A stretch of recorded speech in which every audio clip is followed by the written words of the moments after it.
We are live on Proline TV, the Ourlads Football Network, and we're going to talk about the Green Bay Packers.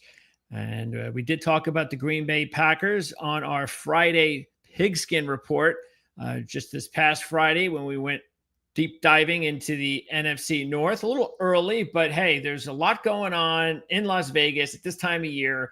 There's even Week 1 lines out there. So we attacked the Week 1 lines. Of course, you got both teams. Actually, all four teams playing each other in the NFC North to kick things off. So that's interesting. We looked at Super Bowl odds. We looked at win totals. So that was on Friday's show. You can check out the library here at Proline TV for that last report. We'll be doing the AFC North on this upcoming Friday, and that'll give us, I believe, the next four come in the next 4 weeks. So check that out. That's a show that comes out every Friday here on Proline TV. And of course, you can check out the Ourlads Football Network over at the ourlads.com website for the draft review guide. This is last year's version. This year's version will be out in a few weeks. So we'll have a link in the description. You can purchase this. And these types of interviews really at least help me out whenever one of the teams that I'm responsible for in the guide, and I need to find out all sorts of information. Green Bay is not one of my teams, but hey, I get still the bonus of being able to find out everything I can about the Packers, and that's what Ryan's here to help me with from Packernet Podcast. You can check it out 5 days a week on YouTube. How's it going, Ryan? It's going good. Once I unmute myself here, the Packers offseason is never not full of drama. We always thought it was done when Rodgers left, and it just continues. So business is good on my end. Yeah, and now we can kind of look. Normally, we'll get right into draft talk and maybe a little bit of free agency, but it's the obvious because it just happened in the last 24 hours. The big news of Jair Alexander no longer with the Packers. Not a surprise. We talked about this a few months ago. I guess the question immediately I got to ask you, though, Ryan, is the timing of it. Why now? Well, it's 1 day before mandatory minicamp, so I think that might have something to do with it. Jair, is my understanding, he made it clear he was going to show up, which means he was going to be paid, and I'm sure there was going to be some uncomfortable stuff on top of all of it. So that was probably a deadline the Packers set for themselves to get it done. It was also post-June 1, so financially it probably did something for them. They actually did something weird where they accelerated all of it into this year, so they're essentially paying it all off. He's off the books 100% as of right now, which I've never heard of before, but yeah, I think that had a lot to do with it. They were not going to pay him. We're either going to come to a deal, and it sounds like too there was just no flexibility on Jair's side, and at some point you're just banging your head against a wall. He's not going to restructure his contract. He's not going to restructure for a trade. I don't think there's anywhere really to go. I don't think they were even close. It's interesting because we talked about this, like I said, and we were going over the needs for the Packers. And let me see if I could even pop up the Packers depth chart, the Ourlads depth chart for the Packers over there in the secondary. And as you can see there, they did go out and sign Nate Hobbs. But other than that, that's all they did. They did not, in the draft, yes, they used one of their picks on a corner, but that was a 7th round pick. And that's not really, it's not a player that is going to define the Packers cornerback room this year or maybe ever. So were you surprised that this is it? Or do you think maybe that they have a plan and they've known this all along in a way that kind of felt this was going to happen and they've got something else in store for the cornerback room before the season begins? Well, I think, when you go into the draft, you got your list of your top 3, 4, 5 needs or whatever as a fan that you hope they address. But you also understand you're going to end the draft having not done something. Even if you touch every position like people do with their mock drafts where they just go down the line of most important, so every position is touched. Realistically, beyond the 2nd round, how much expectation do you have for a 3rd, 4th, 5th, 6th, 7th round guy? It goes down pretty dramatically. So, they did touch on some big needs, and corner was just kind of the one that got left out. It was also a terrible free agent class. I think the guy that Detroit picked up was about the only one I was really interested in, the corner. I forget his name, but other than that, Are you talking about Reed? Yeah. And he's not, I mean, he's not an elite player. He's a good, solid starter. Mm-hmm. And he was really the only one, and Detroit ended up getting him. So, there's a lot of upset Packer fans as far as, well, you just don't care, or you're not trying. Look, there was nobody in free agency. You go into the draft, and I'll be honest, it was funny because I'm looking at all the corners and all that, and when I did my position-by-position deep dive, corner was one where I looked at it and said, I don't know if this is going to work. The amount of people that were 23 plus and or had injury issues, it was everybody until you get into the later rounds.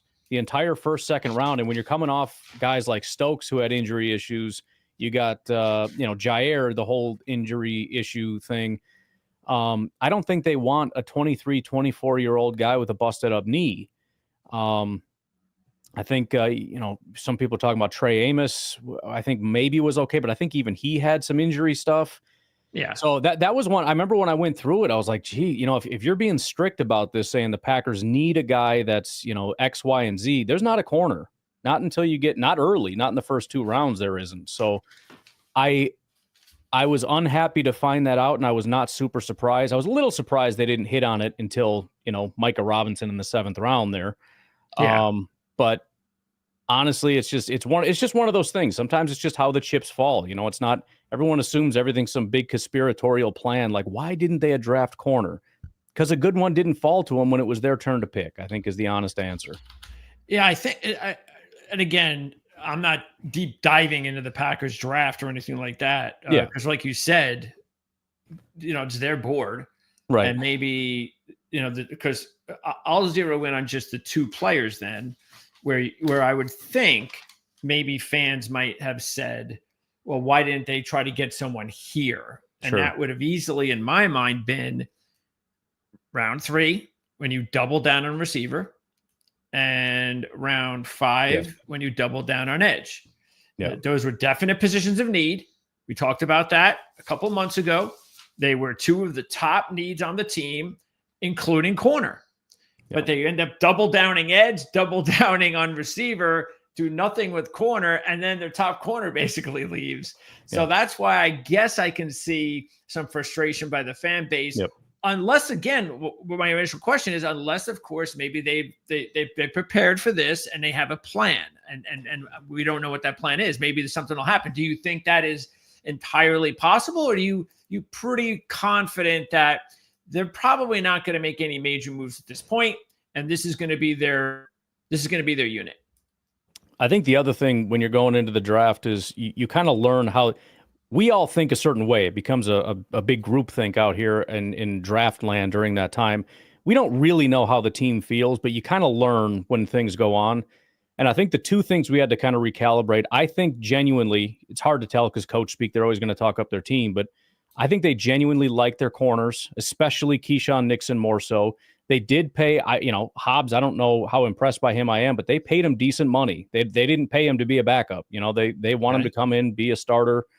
I do not like Bullard very much. I mean, I hope he can become a better player. Last year was disappointing, but Valentine, he's a good player. I think he did some good stuff. Whether or not, my hope is it's going to be Keyshawn, Valentine, and Hobbs in the slot, but we'll see if they end up following through with that. But the bottom line is I think they feel more comfortable than a lot of us did.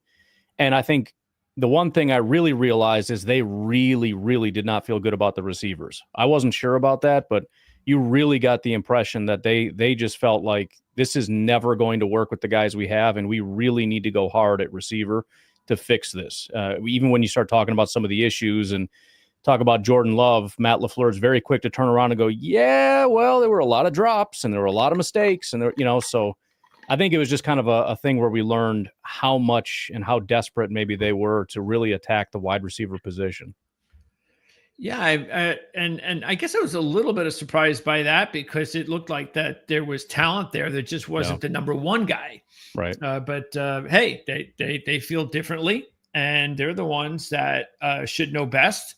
Taking a look, actually, let me see what's popping. What looks like to be the remaining corners on the market.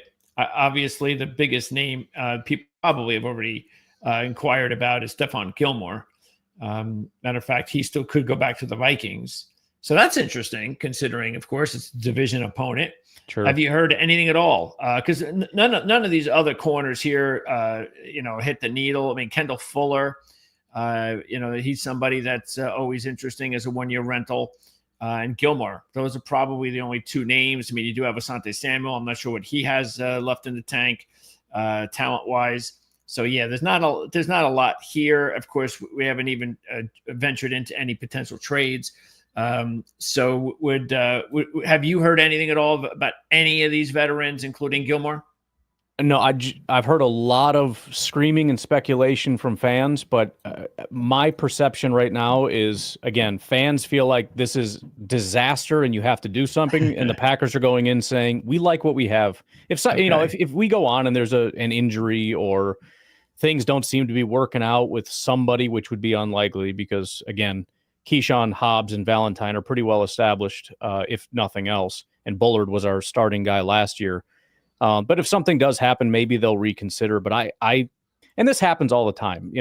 We always assume the Packers are just as desperate about something as we are. This was wide receiver for a long time. They would say they feel comfortable with it, and they're lying. They don't feel good about this group.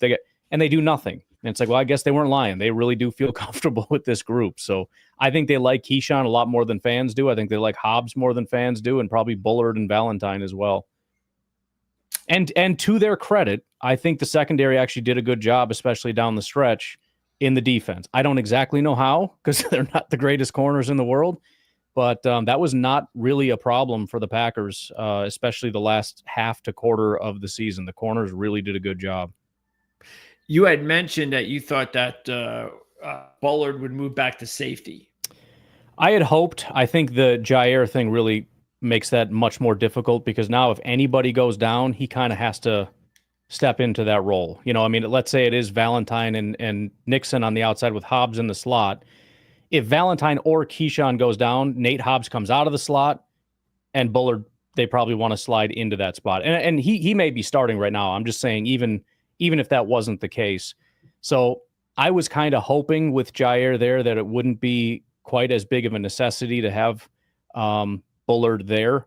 With Jair gone, I think they probably are going to do that. I was really hoping they just keep him at safety, train him at safety, and see what he can become. But it seems like he's going to sink or swim, live or die as a slot, and I'm hoping he can take a big step this year. Well, like you said, there's a lot of youth there too. Yes. You've got Bullard and also Oladapo and King on the roster. Yeah. You mentioned Valentine a couple of years back, a seventh rounder. So, it's very possible that they feel really good about these players that on paper may not look good to the average fan. Sure. Have you heard anything about any of these other guys yourself that you would say, and I'm including King in there too, or even Oladapo. Have you heard anything at all about any of these guys? So unfortunately, not much about Oladapo. We all, as a fan base, love him, but there's nothing ever comes out. I'm hoping, training camp. Kalen King, though, there has been a little bit bubbling under the ground. I know our DB coach came out and I forget the exact quote, but it was one of those, I don't want to say too much, but this guy is really impressive kind of a thing. So, okay. And he was quite good last year. I think it's just one of those things where it doesn't matter how impressive you are. It's not your year. You're a 7th round rookie behind a bunch of other guys already. But he had a really good offseason last year. So we'll see if he can replicate that again this year. A lot of praise again from the coaching staff. And again, I don't expect him to be a starter, but there may actually be, which is a big problem right now. He may actually be some solid depth, which I think we need. Okay. All right. So that gets us started as far as the Alexander news and also the cornerback spot as far as the draft was concerned. And we haven't heard anything. You haven't heard anything about Robinson yet and why they took him? Micah? Why did they take Micah? Yeah, have they said anything? I mean, 7th rounders, we get it. I mean, it is what it is. But I'm assuming it's more of a special teams deal. But hey, I see. King was also a 7th rounder. I was going to say it's becoming a thing. You got Carrington in 23, you got King in 24, Micah, and if King pans out, I mean, let's just do it every year. It seems. Yeah. I used to disregard 7th rounders, but a couple of them are starting to play well, so I'm going to have to rethink my thing. No, I haven't heard anything specific. I think usually when you're thinking 6th, 7th round, you probably need to step up in special teams. But no, I haven't heard anything about him yet. All right. Let's take a look at the rest of the class. So as I said, from wide receiver, this is where things got started. And I'm assuming Packer fans were very happy when Golden was still on the board. I'm sure you saw it. Yes. Knowing they needed the number 1 guy. And now it looks like they hope they've got one. Yeah. And then, of course, they also go to Williams, Savion Williams, who is a very interesting talent as well. Very talented kid. Actually, you know, he reminds me a little bit of DK Metcalf, Savion. Yeah. He's got a lot of the traits of DK. That doesn't. If you would have said Cordero, I would have ended the interview. I'm so tired of people saying that. I don't want to hear it anymore. That's what they're saying? Yeah. Okay. No. So anyway, but talented kid, no doubt about it. They get both these kids early. So how did it work? And what are they saying so far? Yeah. So Savion has been extremely weird. He's wearing the red quarterback jersey right now in training camp. I don't know what that's about. I've never seen that before. I don't know if it's ever been directly addressed. He's practicing, maybe not quite to the extent as everybody else, but it's very odd. But haven't heard a ton about him. I don't think he's doing team activities, so you're not going to hear a lot of highlight stuff with him. Okay. Matthew Golden's been great. He's been running with the ones during those. You know, they do like 2-minute at the end of mini camp and OTAs and whatnot, and he's been not the one from today, but I think yesterday in some OTA ones, he was kind of the go-to a couple times, converting a few first downs, getting down the field. I think the biggest thing with Matthew Golden, it's always 50% speed or whatever. So seeing that 4.29 or whatever that he has is going to take some time.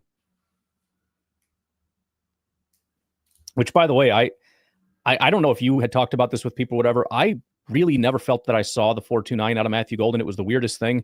I know a few other people had said it, but when I watched him, you would expect him to just sail past people. I never saw it, but what I kept telling people is what I love about Golden isn't his speed anyways. If he has that, it's a bonus, and it's really shown out how natural of a receiver he is.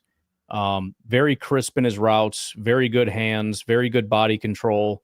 So all the details of just kind of looking like a number 1, just the little things, he's definitely done it so far. No drops, no crazy stuff like that. Just looks very smooth and fluid. Jordan Love today, I didn't get to see the full quote, but I just saw it real quick because today's mini camp just wrapped up. But it was some kind of a quote from Jordan about, he's definitely going to be a star for us on our team. So far it's all looking real good, and everyone feels real good about Matthew Golden. Is there anything into then, because you mentioned about how this, and you draft 2 wide receivers early, it makes sense that the coaching staff wasn't as high on the overall unit past even needing a number 1. Mm-hmm. And so is it possible that some of that is maybe proof in a way that it wasn't all Jordan Love last year? I definitely think it means that is the team's perspective. Yes, for sure. I have my own questions about it. I think Jordan's being given a little bit too much of a pass, but there's no doubt that there were a lot of other, and who knows how many other issues there were outside of just the obvious drops, guys not running the right routes, the timing, the rhythm, all that stuff getting thrown off. We don't know those things watching on TV. But then, the other point that I had made is it was so difficult for Matt LaFleur to build an offense when you don't know who your receivers are. 1 week, like in the beginning of the season, Jaden Reed was the guy. He just is like, oh my goodness, he's a superstar. So it's like, okay, he's the guy. And then he dipped off. And then it was Romeo. All right, let's build the offense around Romeo. And then he sits out a game. He just decides he's having a mental health day or something. And he said, okay, we can't do that. And then Christian Watson, he gets hurt. And then, it's so hard. We need to just have a guy to be able to say, this is our guy. I think we gave Dobbs and Reed and Watson the opportunity to be that guy. Nobody stepped up, and so they really needed to attack that, I think, is the main point. And then on top of that, there are questions. In 2 years from now, I can't promise you Dobbs, Watson, or Wicks are on the team. I hope they, especially Watson, I'm a big fan, and Wicks is super talented if he could just catch the ball. But with Romeo kind of having some weird, issues, and Watson can't stay healthy, at the very least, I mean, we may have to be replacing people, not just a talent issue here. So it does make some sense that we went pretty hard at wide receiver. Okay, and then Watson, what's the latest there? He's hurt. I feel terrible. Right. I feel terrible for him because I really like him. I really think he's a talented guy, and he just can't stay on the field. And it's not just, you look at his numbers or whatever, but the offense in general just struggles when you don't have that field stretcher out there. Guys like Reed really struggle when you don't have a guy like Watson helping you create space underneath. Same with Tucker Kraft. And I'm hoping that Matthew Golden will be able to help with some of that and whatnot. But Watson's not going to be back till mid to late season, so we're not going to be able to see too much. I'm guessing he's going to get some kind of maybe a 1-year prove-it contract or something to kick the can down the road and see if he can stay healthy. But I'm hopeful that happens. That I know initially there were some like soft tissue things. He went to a specialist. It seemed like it got worked out, and then there was some fluky knee injury, which is kind of a different. Now we're dealing with something different. So there's still some hope that he can come back and stay healthy as a receiver, but he's going to have to prove that pretty quick. Otherwise, we're in the Jair situation where we just can't take that risk anymore. What do you think the battle will be in camp? And we'll talk in a couple months, but in case we don't talk until camp begins and everything is more knowledgeable by then, but who do you think is going to come down to in that wide receiver room? Melton, Heath? Yeah, so the real interesting storyline of minicamp is Bo Melton. They're cross-training as a corner right now, which crazy. A lot of people are like, so this is your solution at corner? It's like, yeah, right. No, this is telling you that Bo Melton is a bubble guy that's probably doesn't have a very good chance of making it as a wide receiver. I think that's what we're looking at. Does that surprise you? I mean, have you seen anything? It does a little bit but there's just so many guys now. I mean, you look, we got 6 already. Let's include Watson for the sake of it. But even if not, I think Mecole Hardman is going to make. I was unsure, but I think he's going to. He just caught a 70-yard touchdown pass to end practice today. He's been phenomenal. I think Malik Heath is probably ahead of Bo. Those two guys are both very well liked, on top of the fact that Bo Melton is kind of a Matthew Golden-ish guy, and Malik Heath is not. He's more of a Romeo Dobbs-y type of guy. So, when Watson goes down, you have Bo Melton. Now when Watson goes down, you have Mecole Hardman, you have Matthew Golden. You have the smaller speed guys that can stretch the field. So there's just, for a lot of reasons, I mean, we all like Bo. He's been doing a good job. I just think he's wide receiver 6, 7, 8, 9 with Watson on the field. Okay. So it's it's not a guarantee he could win that job, but I think they saw it and said, let's try him as a corner / special teamer and just see what happens. And they do this a lot. It's usually a bad sign that a guy's about to be cut. You're right. And that's my expectation of what's going to happen. A lot of Packer fans are worried he's going to start. It's like, we need to be worried he's going to make the team, I think is the point right now. Yeah, no, that's not going to, like you said, that there's enough talent maybe there that they're overlooking. There's too many bodies. Yeah. So, all right. Let's stay on offense and talk about the offensive line next, because round 2, they go with Belton, who had a really good Senior Bowl. So he had that momentum going in. Yeah. And then Williams, they grab in round 7. So Williams, again, another 7th rounder, probably just needs to have 1 year on the practice squad in the weight room and go from there. As far as Belton, now we have him here as a left tackle. I remember going over his scouting report before the draft, and everything was expected that he'd be a right tackle prospect. Do you have any idea what their plans are? If I had to put money today, he'd be a right guard. Right guard? I think so, because I do think I don't know. It's a 3-way competition at left tackle between Rasheed Walker, Jordan Morgan, and Anthony Belton. And Morgan is also potential right guard. That is, so it's kind of a convoluted thing. But right now with Rasheed Walker, he got a little banged up. Jordan Morgan's taking first team reps at left tackle. One of those two guys is going to be a left tackle, my assumption, Jordan Morgan or Anthony Belton. It's just a question kind of which. Okay. And then one of them will be the right guard. Doesn't have to be. If none of them's good enough, could be Sean Ryan, Rasheed Walker, whatever. But that's the hope when you invest a first and second round into these guys. And with Elton Jenkins, Banks, and Zach Tom locked in, there's only two options for your top two guys. But yeah, we've had a lot of people banged up. And again, Rasheed is out. Elton because of contract issues. Aaron Banks was sitting out. And we had Monk at center. We had Morgan at left tackle. And then it was Donovan Jennings playing left guard, I think just because of a lack of bodies. I was kind of surprised they didn't put Belton in there. But yeah, it's a very weird thing. We'll have to see. There's going to have to be something that's a give because I can't imagine we drafted Belton in the second round to be a backup. You know what I mean? So, well, what's going on with Morgan, the first rounder from last year? So like I said, he's filling it right now. He is our starting left tackle with Rasheed Walker out with an injury right now. So that's where he's at. And what if Walker comes back? To Morgan a backup?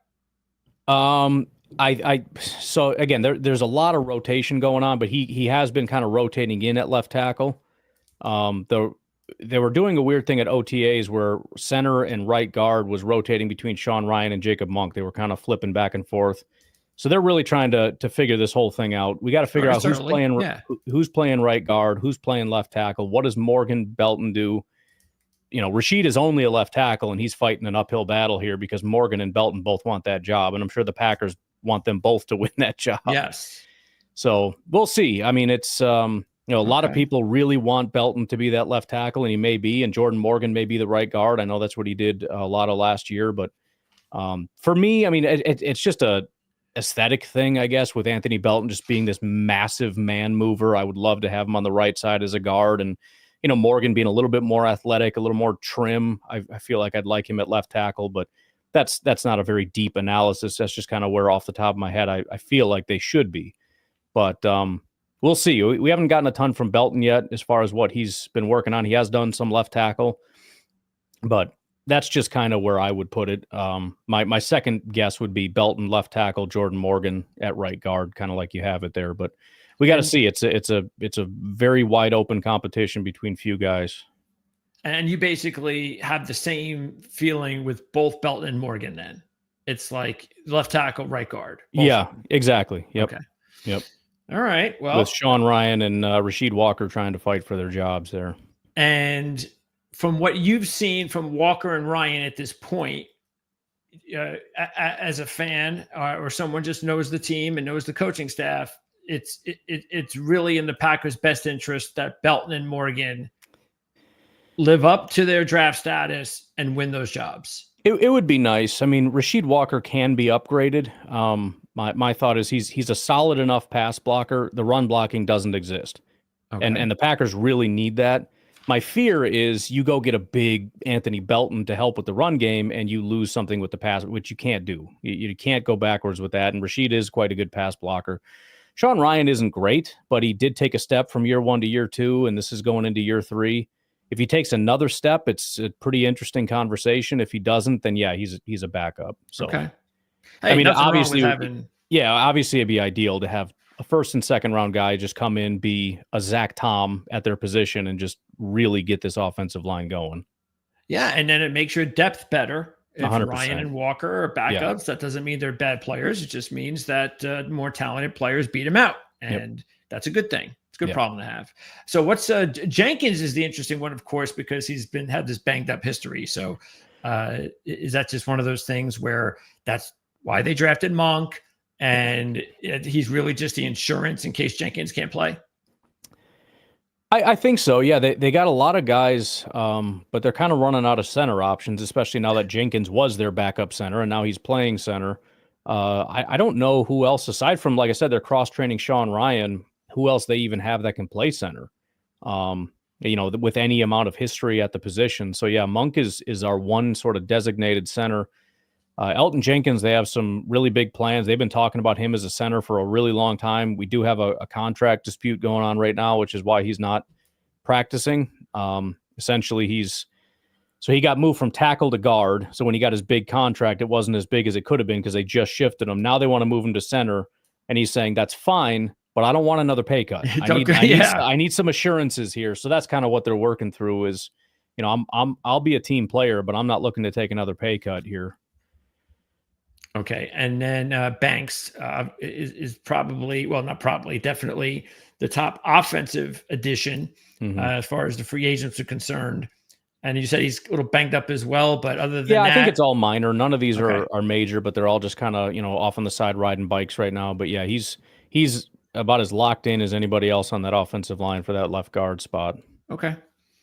All right. So definitely, there's some things there to keep an eye on, but there's also potential for the line to be improved if everybody steps up. And that's what the scouting is all about, and coaching, and you're supposed to get the most out of these guys. And you can see there's a lot of draft picks, a lot of homegrown draft picks. And that's the job of the GM and the scouts to get these guys to become the players they're supposed to become. Okay. And other than that, let's move on back to the defense regarding the draft, and we'll go edge. So we have the two edge guys, 4 and 5. And look, Sorrell's a nice player. A good player.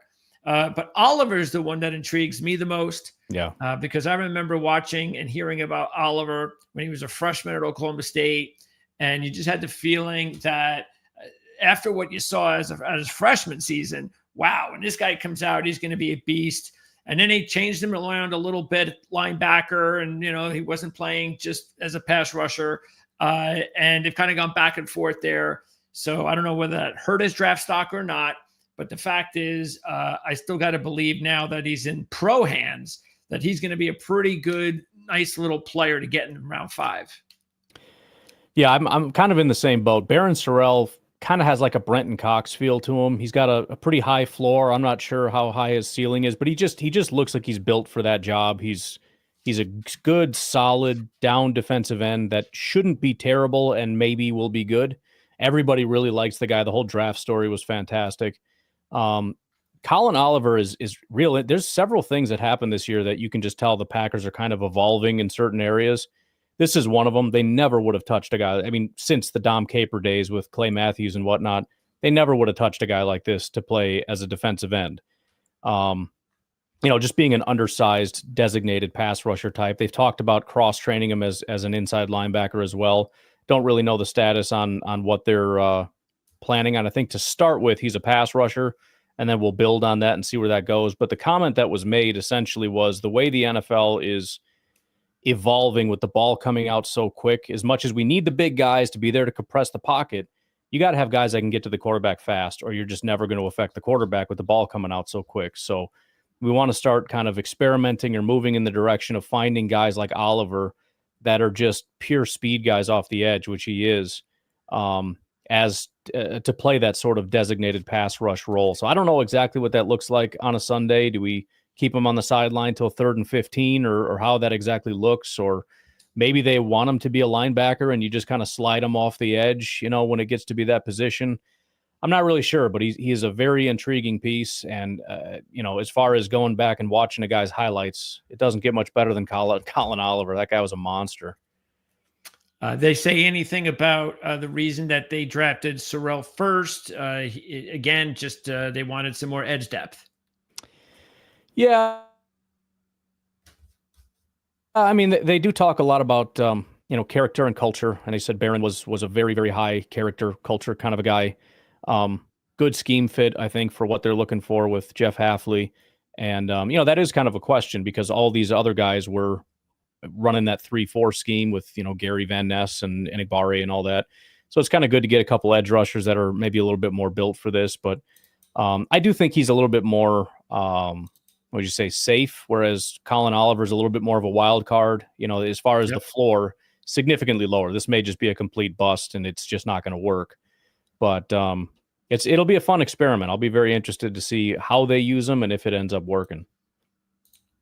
Okay. And as far as the room is concerned, because again, we talked about this before, this is a real important aspect of their defense. Gary just seems like a guy that you just never know whether he's going to have a monster season or not. Yeah. And then you mentioned Igbare. And then Lucas Van Ness has been the biggest disappointment at this point in time. So, have you heard anything positive about Van Ness lately? Well, the only thing I would say is when I kind of dug into it a little bit, if you look at the second half of the year, a lot of guys actually really took off, and Van Ness might have been the best of them. Okay. So it's encouraging from that regard. Doesn't mean anything has to be. But the one guy that it didn't really happen for was Kingsley. And so I'm kind of thinking, okay, it's a new system, new scheme. A lot of these guys really picked it up, even including the defensive line in the second half of the year. Hopefully that's a real thing, that they were just kind of adapting to this new scheme and the scheme adapting to them a little bit as well. But I feel I kind of coming into it, I was a little leery of Kingsley with this scheme change more than anybody else. And I do think he got left behind. Brenton Cox and Aaron Mosby actually both did a great job. When we lost Preston, they were actually given legitimate opportunities and they took off and ran with it. Brenton Cox is a big fan favorite from the second we picked him up. A lot of people are like, this guy's going to be a stud. And you kind of roll your eyes like, okay, yeah, I'm sure he will. He has been kind of since he got in there. So I would say Kingsley's a guy to keep an eye on if he doesn't take a step. I think Brenton Cox and Mosby and Lucas Van Ness and Rashawn, and now you got 2 draft picks. Kingsley might be kind of struggling here a little bit to keep pace. Okay, so that sounds promising as far as some of those players are concerned. And so you haven't heard anything negative regarding this. This is I think that's exactly why he fell. So that was part of the reason why it's like he's really, really good. And it's tools are there, right? But exactly. Attitude issues. Yeah. Yep. Yeah, but no, there hasn't been anything with the team and him or anything, or off the field issues or anything like that. Yeah, Mosby, what was he, like a 5th-round pick or something like that by Carolina? Or he's a free agent. Okay, I thought he was a draft pick. Yeah, because I remember. Then again, at the time, the Panthers didn't have a very good edge rush group, and I remember he was. They were really looking for him to see if he could do. He was given the opportunity. I guess things didn't work out there. But you said, you've heard some decent things so far from him. Like I said, when we lost Preston last year, Cox and Mosby kind of stepped into that role, and they did for the limited role they had. I mean, when you look at the numbers are solid. Okay, well, we're definitely going to keep an eye on those guys then come training camp. And then Brinson was drafted in round 6. And that actually seemed like a pretty good value pick. Yeah. A lot of people thought, we thought he could have gone anywhere from round 3 to round 4. He didn't play as much as he would have if he would have been on another program, but Georgia had, studs up and down the depth chart on the defensive line. So he really never had a chance to play full time. But anyway, what did you hear or what have you heard so far about the Brinson draft pick? Honestly, nothing since he was drafted. I haven't heard a single thing about him. I know he's a super fun guy, real talkative guy. He wants to have his own podcast and all this kind of stuff. So he's a pretty funny guy. I'm excited about him for all the reasons that you said. I know we kind of lost that. Not that it was ever real good, but we lost that sort of nose tackle presence in the middle of the defensive line. And I know Warren is kind of a defensive. A run defense type of a guy more so than anything, and his teammate there in Nazir Stackhouse even more so, I think. So the duo of those two, I'm actually real excited to see if either one of those two can kind of step up. And obviously anything you can do if he ends up being a pass rusher, fantastic. But I'm hopeful that between the two, one of them can kind of step up and give us that run defense presence that we need, because I think Kenny is. Especially, he always has been, but especially at this stage, is more of a pass rusher. Wyatt is a pure pass rusher. Wooden and Brooks were edge rushers. I mean, it's just a group of go get the quarterback type of guys. So, be nice to get a few that can kind of anchor and hold back that offensive line a little bit. Yeah, I remember you also mentioned that Clark had not really been playing as well recently, the last several years, as he had when he was really one of the better defensive tackles in the NFL. So he's getting a little older. So it's kind of hard to expect it all of a sudden, the trajectory is going to turn right back around. But what do you think that's about? And do you think that there is an opportunity for him to kind of, have one or two more good years left? Yes and no. So I there was like the elite years. That was probably 2020 was maybe his last year, somewhere in there. He kind of dropped off to being good. This past year was awful. And we just found out, I don't know when it was, that week 1 in Brazil on that sloppy turf, he ended up getting I think it was an ankle injury or something that he was battling the entire year. Okay. So we lost our quarterback and our defensive tackle in that game. So that kind of shot our season dead. But I'll give him the benefit of the doubt. I don't usually like that excuse, but you can definitely see how big and drastic of a drop off of a season he had, even from last year and years prior. So I don't think he ever is going to be back to the premier elite days, but I think he can be much better than he was last year. At least that's my hope. Okay. And as far as the draft, I think we got through every player. Of course, we talked about Robinson to kind of start off with. The only other player I guess we really didn't dive into, and a couple more things, was Hobbs, the free agent, because he's the top defensive guy in free agency. But is Hobbs going to be considered the number one corner? That'll be Keyshawn, I think. I think Keyshawn's going to be number one, yeah. Interesting. Okay. Yeah, it's amazing how that kid just transformed. Oh, no, I mean, yeah, he goes from, I mean, when the Packers picked him up, I think it was because our special teams coach said we want him as a special teamer, and that's what he came here to be. And sure. I made an offhand comment on my podcast, kind of half joking, because I just, I look at his PFF score and it's like, oh, he actually played a couple games at corner and he's quite good. Maybe he could be a corner. Ha ha. Look where we are now. So pretty remarkable stuff. It is. It's great to see, though. And again, the player has a lot to do with it, but also sometimes it's the scheme change, sure. Coaching change, things of that nature. So that's great news. And of course, the Packers needed that. That's for sure. Okay. Now, you mentioned Stackhouse. Give me a UDFA that they liked the most. Like, did they give any of these UDFAs like a big contract and, hey, I got to keep an eye on this guy because they sure gave him more money than the other guys? I think they did, but I don't want to speak out of turn for who that might have been, so I'm not going to the only guys that stick out say to who that me, was, because I don't remember. I think it was one of the corners.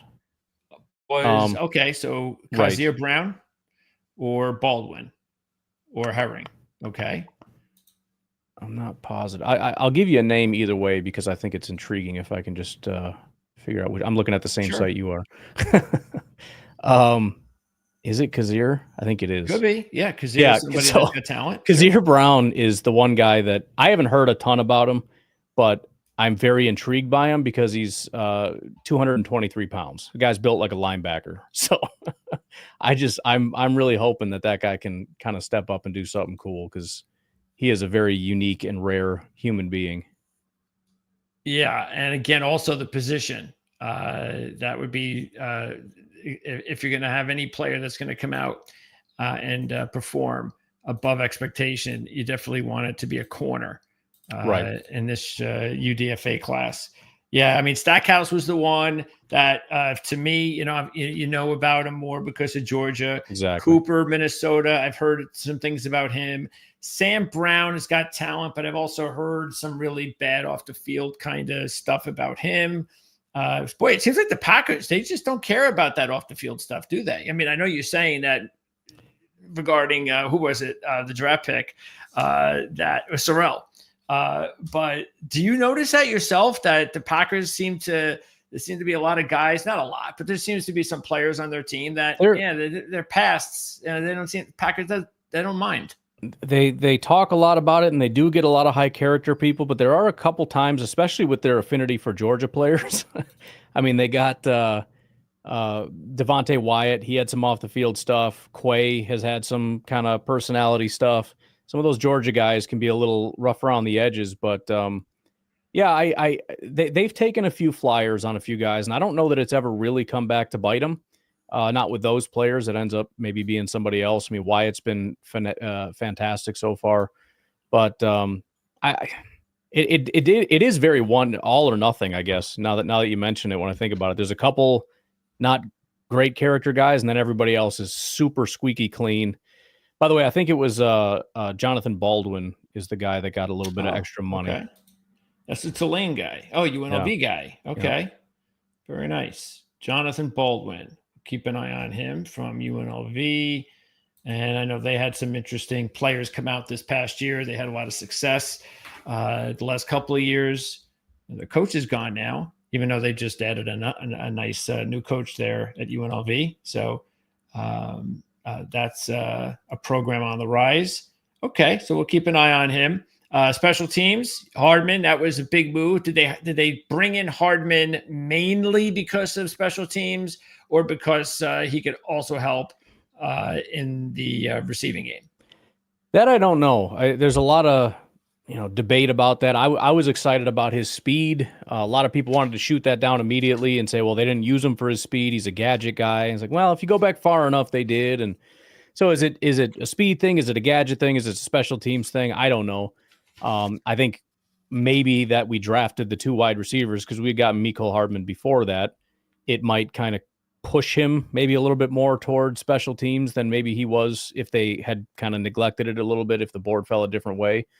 But I mean, he's been doing a lot so far, running with the ones. I just mentioned he had the 70-yard touchdown today.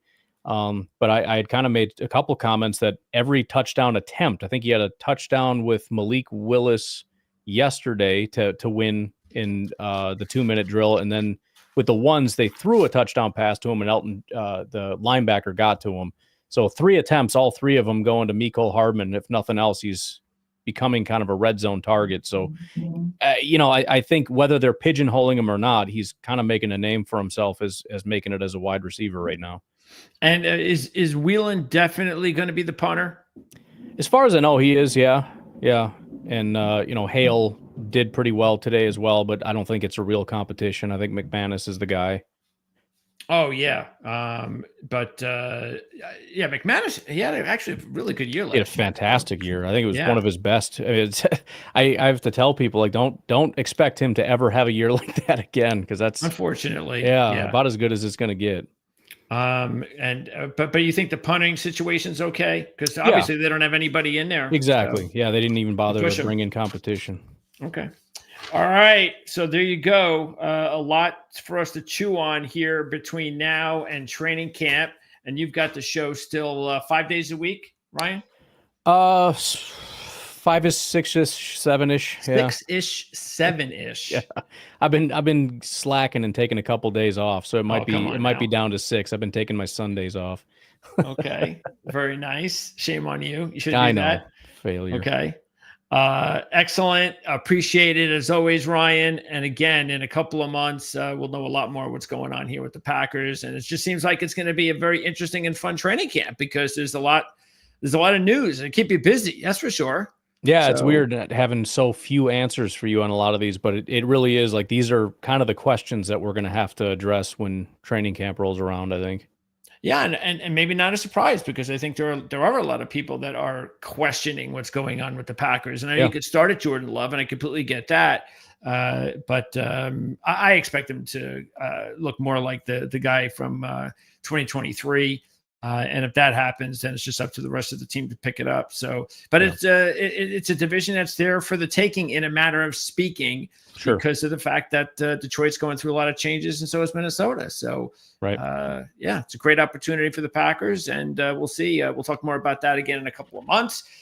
Again, you can check out the show we did on Friday when we went into the NFC North and talked about all 4 teams and a couple of interesting plays if you want to go that route regarding. I'm not sure if we did anything on week 1 lines, but I think, by the way, I can't imagine fans are happy in the entire division that they're playing each other in the first week of the season. Right.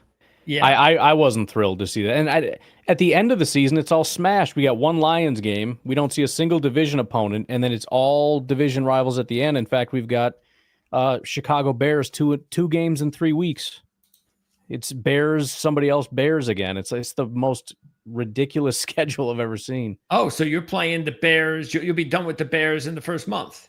No, it's at the end of the season. Oh, the end of the season. Yeah. Okay, because you're starting with Detroit. That's right. It's okay. Detroit, and then a long drought of no divisional, and then it's like Vikings, Lions, Bears, it's really weird. Well, I guess, I don't know. That sounds like, I guess if you start the season on opening weekend against your division opponents, then you got to wait. It's going to be terrible for whoever loses. Now you just got to sit with that divisional loss until October or whenever your next divisional game is. Just taking a look at what we wagered on or some of our picks from this division. I actually liked Green Bay at 20-1 on the Super Bowl number because, again, I think it's a good number on them. I expect they're going to be a lot better this year after what happened last year. We thought the division futures at plus 260 for Green Bay was actually okay as well. And the week 1 line, Green Bay. I think Jim Feist actually picked this one. Packers minus 115 over Detroit in week 1. And as far as the win totals, Green Bay over 9.5. I absolutely love that. I was going to say that of all the bets, that would be my most comfortable, I think. Yeah, they're minus 120, which is fine. Over 9.5. But I even think because I like the over 9.5 so much, I'm willing to risk over 11.5 plus 300. Okay. So why not do both of them? Why not do the 120 and then throw a little bit on the 3-1 over 11.5 because it's only a couple extra wins, and I know it's a tough division and all that, but yeah, I mean, and in general, the Packers schedule. I know it's a tough schedule, but. What did you think? Was it overly? I mean, again, I don't like to go into the whole schedule thing. Sometimes it's overrated. Yeah. But was there anything like about the schedule besides what you talked about with the divisions that you thought was either, I don't know, unfair or something? Not really. I mean, like you said, every year you have the toughest schedule in the history of the world, all this nonsense. Yeah. I think the main thing is, again, it's going to be tough down the stretch going up against your division rivals like that. There's always that window where you got to steal a bunch of wins in there because it's, very manageable. When you're going up against Cleveland, you have to beat Cleveland. You know what I mean? So, and that's the thing is that depending on when you're playing some of these teams, right, you don't know if those teams are going to be good or not. They could be, they look like they're not good from what happened the previous year, but you don't know. Yeah. I mean, and you could win against Detroit by 2 and think you did something great. Turns out Detroit's terrible and you should have won by 15. So you don't know. Yeah. So, it'll be fun. And that Pittsburgh game just got a little bit more interesting with Rodgers going over there now. So where is it? It's in Pittsburgh. Okay. Should have been in Lambeau. I don't know why they didn't do that right, but that's fine. Yeah, they knew he was going to play there. That's why they that's why they put. I think the Steelers. They're betting on Rodgers, I think, is what's going on here. Yeah, well, we'll see about that, but that's not something the Packers have to worry about anymore. So, and they haven't had to worry about it for a couple of years. All right. Anyway, sounds good. We'll talk more about this in a couple of months. In the meanwhile, if you're a Packer fan, you've got close to 7 days a week of Packers coverage here. We'll have a link in the description so you could check it out. And we'll also, of course, put links in the description for all sorts of social media stuff for Ryan, also our lads, to purchase the draft review guide that I talked about, which you could do that right now. It'll be out in a couple of weeks. And I think that's about it. So we'll talk some more. Matter of fact, we'll be talking about, what are we talking about tomorrow? No, that's next week. Arizona. I'll be talking Arizona and the Chargers in the next couple of days here on ProLine TV. So if you want to find out what's going on with those two teams, check us out. And Ryan, appreciate your time as always. Looking forward to our next conversation. That's for sure. Absolutely. I'm looking forward to it.